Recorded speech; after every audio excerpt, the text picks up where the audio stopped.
नमस्कार दोस्तों, स्वागत है आपका स्टडी फॉर सिविल सर्विसेज में। और इस वीडियो में आपको बताऊंगा एसएससी सीजीएल के जो पेपर्स हम लोग डिस्कस कर रहे थे। सबसे पहले 2016 में बहुत सारी शिफ्ट हुई थी, उसके मैंने दो पार्ट कर दिए थे। एक में 100 क्वेश्चन दिए थे और दूसरे वाले में 50 क्वेश्चन। ये तीसरा पार्ट है इसका, और ये हिंदी मीडियम के लिए है, मेनली हिंदी मीडियम के लिए विशेषकर है। तो एसएससी सीजीएल में जैसे मैंने आपको बताई थी, जनरल जो अवेयरनेस की स्ट्रेटजी यही है कि आप पिछले जो 10 सालों के पेपर है उनको सॉल्व कर लीजिए, और प्लस करंट अफेयर जो मैं 6 महीने का दे दूंगा, उन्हीं दोनों से काफ़ी ज़्यादा चांसेस हो जाएंगे कि 70 से 80% आपका पेपर उसी से सॉल्व हो जाएगा। जनरली क्वेश्चन रिपीट होते रहते हैं। तो चलिए स्टार्ट करते हैं इसमें। देखिए, इसमें मैं आपको क्वेश्चन बताता जाऊंगा, और ये ऑनलाइन नहीं कुछ कर पा रहे हैं इसलिए मैं आपको अपलोड कर दे रहा हूँ। तो सबसे पहला है कि कर्सर को देखते जाइएगा और ज़्यादा से ज़्यादा इसको लाइक और शेयर कर दीजिएगा। सबसे पहला है, सार्वजनिक क्षेत्र में विनिवेश को क्या कहते हैं? तो इसका आंसर क्या होगा? तो सार्वजनिक क्षेत्र में विनिवेश को कहते हैं निजीकरण। तो पहले 1-2 सेकंड आप अपना ट्राई करिएगा, फिर मेरा मिलाइएगा, ठीक है। दूसरा है कि डार्विन फिंचेस का प्रयोग किस समूह के लिए किया जाता है? जल्दी से देखिए, मछलियों के लिए, कि छिपकलियों के लिए, कि पक्षियों के लिए, कि निजीकरण के लिए? तो डार्विन फिंचेस का जो प्रयोग किया जाता है वो किसके लिए किया जाता है? पक्षियों के लिए। तो इसका आंसर है सी। थर्ड है, किसी व्यक्ति के वास्तविक जीवन स्तर का आकलन किया जा सकता है किसके द्वारा? चार ऑप्शन दिए हैं, सकल राष्ट्रीय आय, या फिर निवल राष्ट्रीय आय, या फिर प्रति व्यक्ति, और या फिर प्रयोज्य निजी आय। तो इसका आंसर क्या होगा? इसका आंसर होगा प्रति व्यक्ति आय द्वारा। तो थर्ड का होगा सी। उसके बाद फोर्थ नंबर पे अगर आप देखें तो डॉक्टर बी आर अम्बेडकर ने संविधान का हृदय और आत्मा किसको कहा था? चार ऑप्शन दिए हैं, समानता का अधिकार, या शोषण के विरुद्ध अधिकार, संविधानिक उपचारों का अधिकार, या फिर धर्म की स्वतंत्रता का अधिकार। तो इसका आंसर क्या होगा? फोर्थ का होगा सी, संविधानिक उपचारों का अधिकार। फिफ्थ है कि कौन सा स्थानीय सरकार का मामला नहीं है? ये चार ऑप्शन दिए हैं, सार्वजनिक स्वास्थ्य, स्वच्छता, कानून और व्यवस्था, लोकोपयोगी सेवाएं। तो फिफ्थ का आंसर क्या होगा? कानून और व्यवस्था, सी। सिक्स है कि भारत में एकल नागरिकता की अवधारणा अपनाई गई है कहाँ से? अब ये चार ऑप्शन दिए, इंग्लैंड, यूएसए, कनाडा, फ्रांस। तो ये कहाँ से अपनाई गई सिक्स में? ये सिक्स का आंसर होगा इंग्लैंड। तो एकल जो नागरिकता है, सिंगल सिटीजनशिप वाला कॉन्सेप्ट आया है इंग्लैंड से। सेवन क्वेश्चन है, भारत को दल रहित लोकतंत्र का प्रस्ताव किसने रखा? चार ऑप्शन दिए, इसमें से कौन सा करेक्ट होगा? जयप्रकाश नारायण। तो जयप्रकाश ने भारत में दल रहित लोकतंत्र का प्रयोग का प्रस्ताव रखा था। एट क्वेश्चन अगर आप देखें, राज्य विधानसभा के सदस्यों की अधिकतम निर्धारित संख्या क्या होती है? तो 500 होती है अधिकतम निर्धारित संख्या राज्य विधानसभा की है। तो इसका आंसर होगा एट का सी। नाइन क्वेश्चन है, फाइयान किसके शासनकाल के दौरान भारत आया था? तो फाइयान किसके दौरान आया था? चंद्रगुप्त द्वितीय, यानी कि नाइन का होगा ए। 10th क्वेश्चन है, 1651 में मुगलों द्वारा बंगाल में किस स्थान पर ईस्ट इंडिया कंपनी को व्यापार करने और फैक्ट्री बनाने की अनुमति दी गई थी? अब इसमें क्या आंसर होगा 10th का? कासिम बाजार में इसको दी गई थी। तो 10th का आंसर होगा कि मुगलों द्वारा बंगाल में ईस्ट इंडिया कंपनी को कासिम बाजार में व्यापार करने और फैक्ट्री बनाने की अनुमति दी गई थी। 10th का होगा बी, कासिम बाजार। 11th है, किस सिख गुरु ने स्वयं को सच्चा बादशाह कहा था? सच्चा बादशाह किसने कहा था? गुरु तेग बहादुर ने। तो गुरु तेग बहादुर ने अपने आप को सच्चा बादशाह कहा था। 12th है कि महात्मा गांधी द्वारा सविनय अवज्ञा आंदोलन किस वर्ष शुरू किया गया था? ये तो बहुत ही सिंपल है, 1930, यानी कि सिविल डिसोबीडियंस मूवमेंट जो चालू हुआ था, सिविल डिसओबीडियंस जो मूवमेंट चालू हुआ था वो 1930 में हुआ था। 13 है, इंकलाब जिंदाबाद का नारा किसने दिया था? 13 का आंसर होगा, देखिए, जिंदाबाद का नारा तो इन्होंने नहीं दिया था, भगत सिंह ने, इन्होंने उनको पॉपुलर जरूर किया था। तो 13 का अब यहाँ पे आंसर जो होना चाहिए, आप बताइए इसमें क्या होना चाहिए? मैं आपको पहले बता चुका हूँ, पहले कई बार। इंकलाब जिंदाबाद में बहुत कन्फ्यूज़न है, अगर आपको नहीं पता तो फिर मैं बताऊंगा बाद में। लेकिन इंकलाब जिंदाबाद का नारा किसी और ने दिया था और उसको पॉपुलर किसी और ने किया, दोनों के नाम बताइए। 14 है कि विश्व में भारतीय रेलवे नेटवर्क की स्थिति क्या है?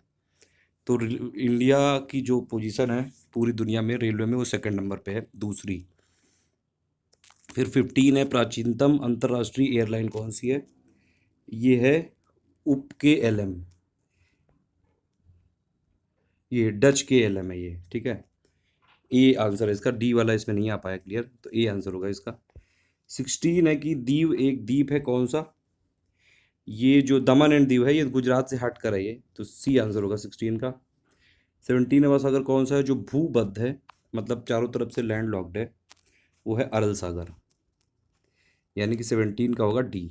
18 है कि शिव समुद्रम जलप्रपात किस नदी के मार्ग में पाया जाता है? 18 का आंसर होगा कावेरी।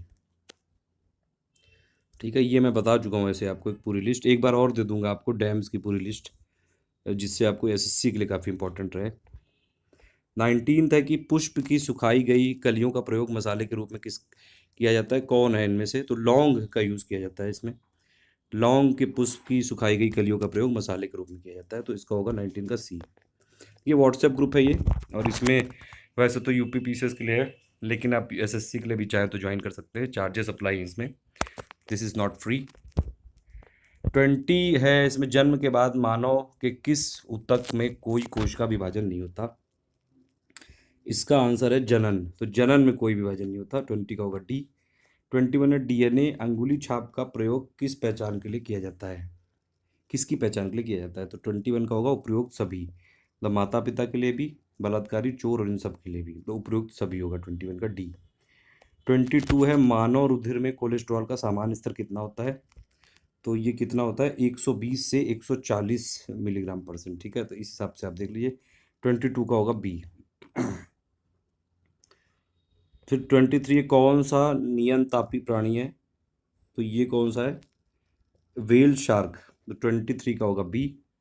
24 अगर आप देखें, शब्दिनी यानी कि साइरिंग्स किस में वाक्य यंत्र है? तो ये पक्षी में होता है, तो 24 का होगा सी।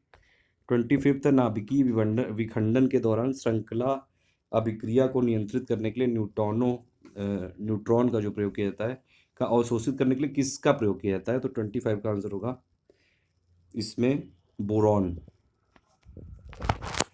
ये जो न्यूक्लियर फ्यूजन होता है उसमें कंट्रोल्ड चेन रिएक्शन होती है, तो न्यूट्रॉन्स होते हैं जो, तो उनके न्यूट्रॉन्स के लिए यूज़ किया जाता है ये,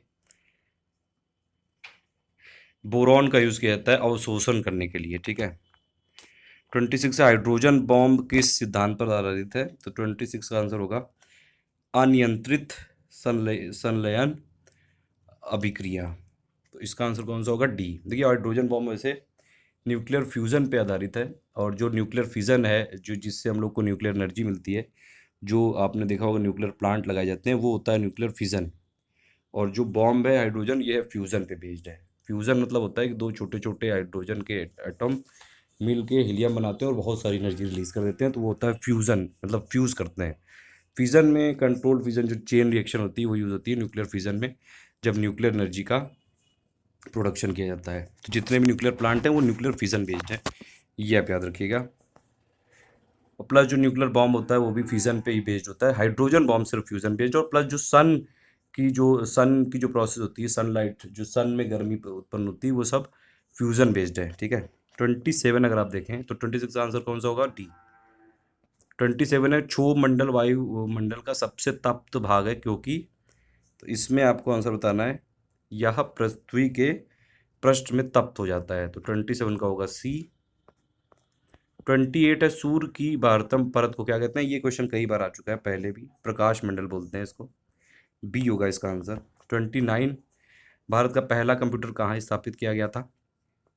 इसका आंसर जल्दी से बताइए, 4 ऑप्शन दिए, इसका आंसर होगा भारतीय विज्ञान संस्थान बेंगलुरु, यानी कि आईआईएससी बेंगलुरु, तो 29 का होगा बी। 30 का होगा कि डेटा के प्रेषण की गति को मापने के लिए सामान्यतः प्रयुक्त एकक क्या है? तो 30 का होगा, जल्दी बताइए, संप्रतीक पर सेकंड। ठीक है, 30 का बी। 31 है किस प्रकार की अभिक्रिया से सबसे अधिक हानिकारक विकिरण पैदा होता है? 31, इसमें कौन सा होगा? इसमें होगा विखंडन अभिक्रिया, 31 का बी। 32 है कांच प्रबलित प्लास्टिक बनाने के लिए किस प्रकार के कांच का प्रयोग किया जाता है? तो 32 है, आप जल्दी बताइए कौन सा होता है? कांच प्रबलित प्लास्टिक बनाने के लिए फ्लिंट कांच का प्रयोग किया जाता है, 32 का बी। 33 कौन सी धातु इटाई इटाई रोग पैदा करती है? कैडमियम है ये, पहले मैं बता चुका हूँ इसको कई बार, 33 का ए है इसीलिए। 34 है विमानन गैसोलीन में ग्लाइकोलो ग्लाइको ग्लाइकोल मिलाया जाता है क्योंकि यह, 4 ऑप्शन दिए, जल्दी बताइए इसमें 34 में क्या होगा? कि पेट्रोल में हिमी भवन को रोकता है, तो 34 का होगा सी। 35 है पृथ्वी का विशालतम पारिस्थितिकी तंत्र कौन सा है? ये है 4 ऑप्शन दिए हैं, तो इसमें कौन सा होगा? 35 का होगा डी, जीवमंडल। 36 अगर आप देखें, आहार श्रृंखला में पादपों द्वारा प्रयुक्त सौर ऊर्जा होती है केवल, कितनी होती है? केवल 0.1%, तो सी होगा 36 का। 37 है, पारिध्वनिक जेट प्रदूषण पैदा करता है पतला करके, क्या करके? तो 37 का क्या आंसर होगा? O3 परत को, ओजोन परत को। 37 का ये। 38 है, ओटेक का फुल फॉर्म बताना है इसमें, क्या होगा इसमें? तो ओटेक का फुल फॉर्म होगा ओशल थर्मल एनर्जी कंजर्वेशन, यानी कि ए। 39 अगर आप देखें, वर्ष 2011-12 के लिए रेलवे बजट के अनुसार पुरुषों के लिए वरिष्ठ नागरिक छूट कितनी बढ़ा दी गई थी? 39 का आंसर कौन सा होगा? 30% से 40% तक, तो बी होगा। 40 देखें तो 11 मार्च 2011 को जापान में जो आने वाले भयंकर भूकंप एवं सुनामी ने देश के मुख्य द्वीप होंशु को हिला दिया था। लगभग कितना? ये 8 फीट के आसपास हिला दिया था। ठीक है, 40 का होगा डी। 41 है, दोषपूर्ण ईंधन पंप गास्केट को बदलने के लिए भारत की प्रमुख ऑटोमोबाइल कंपनी मारुति सुजुकी को ने कौन सा खराब मॉडल वापस मंगाया? तो देखिए, करंट अफेयर से रिलेटेड क्वेश्चन है, इतना इंपॉर्टेंट नहीं है। मारुति ए स्टार था उस टाइम पे ये। तो फिर ये 42 है कि वैश्विक प्रतिभा को आकर्षित करने की मानव संसाधन विकास मंत्रालय की ब्रेन गेन जो नीति है, उसके एक अंग के रूप में वैश्विक प्रतिभा को आकर्षित करने के लिए विभिन्न राज्यों में 14 विश्व स्तरीय विश्वविद्यालय करने का प्रस्ताव है। इसमें से वह राज्य चुनना है आपको जहाँ उपयुक्त सभी प्रकार का कोई विश्वविद्यालय स्थापित होने का प्रस्ताव नहीं है। मतलब ब्रेन गेन को रोकने के लिए एक अलग से यूनिवर्सिटी बना रहे हैं, वर्ल्ड क्लास यूनिवर्सिटी। तो उसमें कौन सा राज्य नहीं है? तो ये भी करंट अफेयर्स का ही क्वेश्चन है, पंजाब। ठीक है, तो बाकी तीनों में है ये प्रस्ताव, यहाँ पे बनाएंगे। 43 दक्षिण ध्रुव की खोज किसने की थी? किसने की थी? ये की थी एमंडसन ने। तो 43 का होगा बी। 44 है, तो कौन सा लोकतंत्र राजस्थान से संबंधित है? 44 का तो डायरेक्ट आंसर है। 44 का है ए, राउफ। 45 देखिए हम, तो कौन सी पुस्तक BS नायपाल ने लिखी है? देखिए, ये भी पहले क्वेश्चन आ चुका है। A house for Mr and Mrs Biswas, तो ये वाली है, बी वाली। इसको BS नायपाल ने लिखा है। 45 का बी। 46 है, पेनिसिलिन की खोज किसने की थी? अलेक्जेंडर फ्लेमिंग ने। 46 का ए। 47 है, वर्ष 2018 में फीफा विश्व कप कहाँ आयोजित किया जाएगा? देखिए, ये तो आपको पता ही होगा, काफ़ी इंपॉर्टेंट क्वेश्चन है। रूस में होगा, रशिया में होगा ये। 47 का ए, करंट अफेयर्स का है ये भी। 48 का अगर आप देखें, तो किसको 2010 का अर्थशास्त्र नोबेल पुरस्कार में नहीं मिला था? इसका आंसर कौन सा होगा? लुई जियाओबो। तो 48 का होगा सी। ये भी करंट अफेयर्स का है। 49 2011-12 के बजट में 2011-12 के लिए राजकोषीय घाटा सकल घरेलू उत्पाद मतलब GDP का 1% प्रक्षेपित किया गया है। कितने पर? तो 49 का आंसर क्या होगा? 4.6 पर।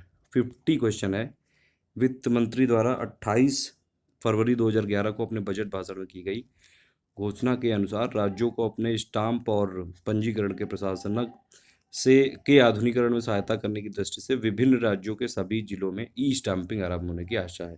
कितने में हो जाएगी ये? 5 वर्ष के भीतर। तो ये हो गया पूरा 50 क्वेश्चन का सेट, हिंदी मीडियम वालों के लिए स्पेशल था ये। तो SSC CGL के देखिए, हम पूरे पेपर आपको करा देंगे 10 साल के करीबन, और वो भी आपके एग्ज़ाम होने से पहले 1 अगस्त से पहले करा देंगे। SSC CGL में GA की स्ट्रेटजी यही है कि आप जो पुराने वाले पेपर हैं उनके सभी सेट लगा लीजिए। अगर सभी सेट लगा लेंगे आप, तो करीबन अगर 10 साल के पेपर आप देखें तो करीबन 7-8 हज़ार क्वेश्चन हो जाएंगे इसमें। तो ये हम आपको पूरा प्रोवाइड करा देंगे। प्लस जो करंट अफेयर है लास्ट के 6 मंथ का, जो स्पेसिफिक होता है कि स्पोर्ट स्पेसिफिक, ओबिट्यूरी और ये सब चीज़ें, ये भी हम करा देंगे।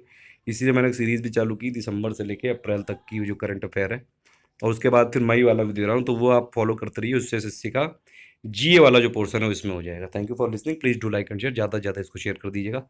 और बताइएगा एक कमेंट करके कि जो मैंने क्वेश्चन पूछा था, और अगर और भी किसी क्वेश्चन में कोई डाउट है तो बताइएगा। Thank you for listening.